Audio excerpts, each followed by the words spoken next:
We're getting closer and closer to the hottest night of the summer. It is SummerSlam, of course, at Barclays Center in New York City in the middle of August. And as we get closer, we know another match that has just been made. It is Kevin Owens up against AJ Styles, but this time Kevin Owens wants a competent referee, and he's going to get Shane McMahon as that special guest referee. Josh Eisenberg joining me from down in Fort Lauderdale, Florida. Josh, what do you like about this, or not like, about this decision to have Shane McMahon as the special referee? Well, I think it's interesting that they make him the special guest referee, Justin. There was talk of having a Kevin Owens versus Shane McMahon match at SummerSlam. I was against that idea. I thought it'd be rushed too quickly, and that match really wouldn't do Kevin Owens much favors now. There's an elite class that the McMahons fight with. You know, obviously, whenever people were talking about AJ Styles and Shane McMahon, look at what they did at WrestleMania, but they had more of a build than a couple of weeks. So if it was Shane McMahon versus Kevin Owens, I feel like it would have been rushed, pushed together, and you know what you're going to get with AJ Styles and Kevin Owens competing one-on-one. Adding Shane McMahon here only continues a future match between Kevin Owens and Shane McMahon. There's going to be such a stacked card at SummerSlam you can really use with the way the WWE Network is used now for a SmackDown-only pay-per-view to possibly be headlined or be one of the two main events with the Shane McMahon versus Kevin Owens. Hell, it could even come to Survivor Series whenever, Shane McMahon has had some memorable moments at pay-per-views not called WrestleMania, and I think that you can really use his offensive ability outside of SummerSlam. You have so many athletes, you have so many good matches already booked for it. Start this feud, and maybe Kevin Owens gets screwed out once again. I think, it's not going to be something clean. It's going to be, they're behind me, they're against me, I can't turn my back without a McMahon stabbing me there, whether it's Shane, Vince, Stephanie. But I do think this is the beginning of a longer Kevin Owens versus Shane McMahon feud.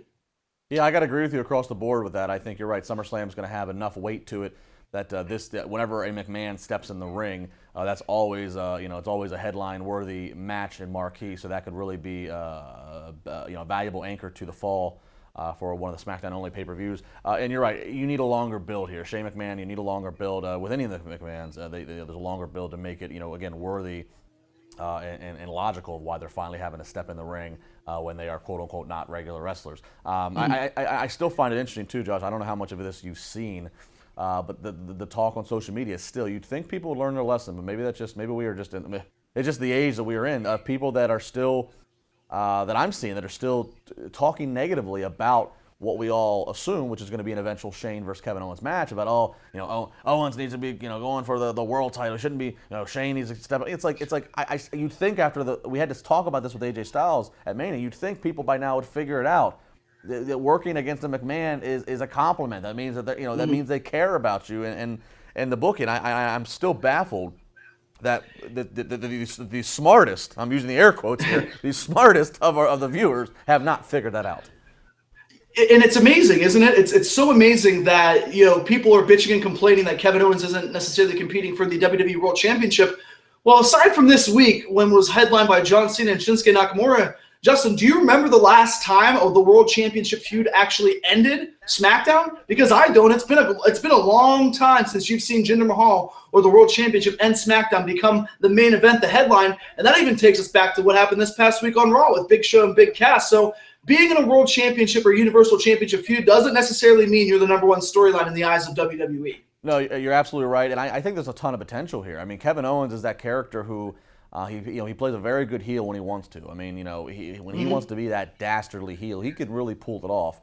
And one of the things I've always found interesting about the Kevin Owens WWE character is how he's he's always he can be this heel, but he's very open about talking about how great of a family man he is. And I always thought it brought an interesting dynamic of he's willing to do anything, stab his best friends in the back because he wants to make sure he provides and succeeds for his family. I've always thought that's interesting, and I think because of that, they could open up a lot of avenues creatively where SmackDown's really been thriving creatively for Kevin Owens calling out Shane's family, calling out his wife Marissa, maybe even making a mention of his kids. I mean, there's a lot, there's a lot of potential of those moments that gets everybody going, oh, did he just say that? Was he supposed to say that WWE could incorporate here because Kevin Owens is that kind of guy or character where you believe that he would push the envelope, kind of similar to CM Punk. I'll never forget the famous CM Punk moment when he and Triple H were face to face, and he said, "This isn't CM Punk talking to Triple H. This is Phil Brooks talking to Paul Levesque." Everybody lost their mind for a moment because it was like nobody's ever done, nobody says that. So I think Kevin Owens could have those kind of moments if this feud with Shane McMahon really gets red hot enough to where it feels like it needs it. So I'm excited to see how this gets dragged out. And I am too, Justin. And you said there's so many levels and so many dynamics and details that can be added to the story. If you really want to get personal, and if you potentially want to have Kevin Owens as this super huge heel, I mean, you have a Triple H is one of the best heels I think in the business over the past decade. He's so much better at that, but he still gets a great positive reaction every time. You could really use an Owens-McMahon kind of feud where Owens goes not after just Shane McMahon, but goes after, like you said, people might be talking about his wife and kids. Kevin could do the same thing with Shane and his kids, and potentially his sister and his brother-in-law, and really stir something between the entire McMahon family, something reminiscent to what the Attitude Era storylines gave us. Yeah, I mean, I could definitely see a Shane McMahon soundbite of him saying, "I wish my brother-in-law would have never signed you from the Indies," or something to that effect. So a lot of potential. We'd love to hear what you think. Make sure you hit us up on Twitter. You go at CS Reality, at Justin LeBar, at Josh Eisenberg 4. Of course, leave a comment below the video, whether you're watching on WrestleZone.com, YouTube, wherever it may be. We hope you're enjoying it. Please share. We'll be back next week as we get closer and closer to SummerSlam. The storylines are heating up, so be sure to join us for all of the WWE debate.